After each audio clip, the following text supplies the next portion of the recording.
बारूद के बारे में यह देश जानना चाहता है कि उसके बाद क्या हुआ। पुलवामा पे चुनाव लड़ लिए, लेकिन पुलवामा के लोगों, जिन लोगों ने घटना की, जो लोग हमारे भारत में भी गद्दार थे, क्या उनके बारे में कभी इस सदन में चर्चा, जैसे नोटबंदी की नहीं हुई, जीएसटी की नहीं होती, उसकी बात नहीं हुई। पाकिस्तान की बात कोई और नहीं करता। पाकिस्तान की बात करके आप राजनीति को जिंदा रखते हैं, क्योंकि आपकी दुकान सिर्फ पाकिस्तान से चलती है। जिस दिन हिंदू मुसलमान करना आप बंद कर दीजिएगा, उस दिन एक सीट नहीं जीत पाएगी। अध्यक्ष जी, आपको बहुत बहुत धन्यवाद। अध्यक्ष जी, मैं वाद विवाद में नहीं जाऊंगा। मेरा सवाल सबसे पहले अपने उस पराक्रमी सेना के लिए, जिन्होंने अद्वितीय पराक्रम दिखाया।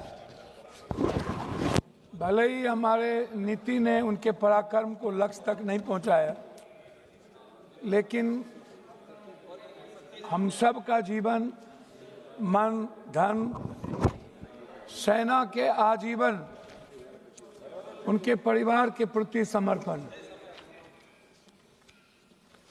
जो भाई बहन, जो हमारे परिवार के लोगों ने इस देश के 26 शहीद को हम लोगों ने खोया, हृदय की गहराइयों से मैं उनको श्रद्धांजलि देता हूं। साथ साथ कश्मीर के उन अवाम को, जिन्होंने आज़ाद हिंदुस्तान में हमेशा शहादत दी है हर मोर्चे पे, मैं उस परिवार को, उस पिट्ठू भाइयों को, उस घोड़े वाले को, सभी अवाम को, जिन्होंने पूरे देश के उस पहलगाम में हमारे बच्चे भाइयों की हिफाजत की, उसको दिल की गहराइयों से पूरे सदन और देश, हम सब उनके प्रति कृतज्ञ हैं। जनाब, पुलवामा क्यों? पुलवामा के बाद 18 23 घटना। अध्यक्ष, भैया एक मिनट, भैया प्लीज हमारे बीच में ना बोलिए। पुलवामा के बाद लगभग उड़ी से लेकर के पहलगाम तक छोटी और बड़ी लगभग 23 से 24 बड़ा हमला हुआ। 11 साल नरेंद्र भाई मोदी जी प्रधानमंत्री रहे। 370 की ढिढोरा पीटी गई।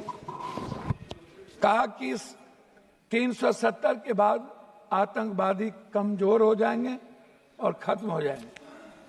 370 के बाद आतंकवादी हमला बढ़े, हमारे सैनिक जवान की शहादत हुई और हमारे भारत के स्वाभिमान और सम्मान पर ठेस पहुंचा।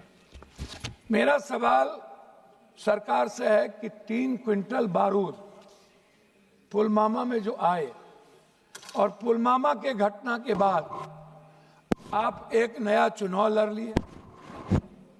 कम से कम भगवान का तो राजनीतिकरण होता ही है।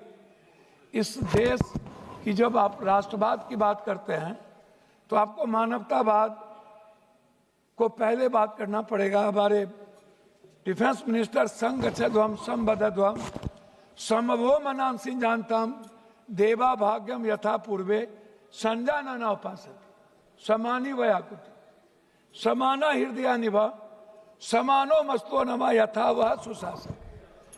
एक लाइन बोले और लाइन वो भूल गए। और इसी में है भारत की पूरी संस्कृति, पूरी सनातन, पूरी वसुधैव कुटुंब, पूरा सर्वधर्म संभाव और सार्वभौमिकता। इससे हमारा भारत पूरी दुनिया में गौरवान्वित होता है। लेकिन कभी भी हम नेता और हम पार्टी के लोग किसी भी छोटी बड़ी घटना का राजनीतिकरण करते हैं। मुझे दुख इस बात का है कि हम संविधान के स्वरण की बात नहीं कर पाते। हम संविधान की बात में जब आते हैं तो हम वन जस्टिस की बात नहीं होती। मानवर, मैं आपसे उस 3 क्विंटल बारूद के बारे में यह देश जानना चाहता है कि उसके बाद क्या हुआ। पुलवामा पे चुनाव लड़ लिए, लेकिन पुलवामा के लोगों, जिन लोगों ने घटना की, जो लोग हमारे भारत में भी गद्दार थे, क्या उनके बारे में कभी इस सदन में चर्चा, जैसे नोटबंदी की नहीं हुई, जीएसटी की नहीं होती, उसकी बात नहीं हुई। आ गए पहलगाम। आप इंटेलिजेंस फेल्योर की बात हम करते हैं, पुलवामा में भी इंटेलिजेंस फेल्योर था। आप, हमारे सैनिक को सब कुछ पता था, आपने उसको दबाने का प्रयास किया। हमारे सैनिक दुनिया से लड़ सकते हैं, पाकिस्तान की बात मत करिए। आप कहते हैं पाकिस्तान, हमारे मंत्री कह रहे थे पाकिस्तान मेरे सामने कुछ नहीं है।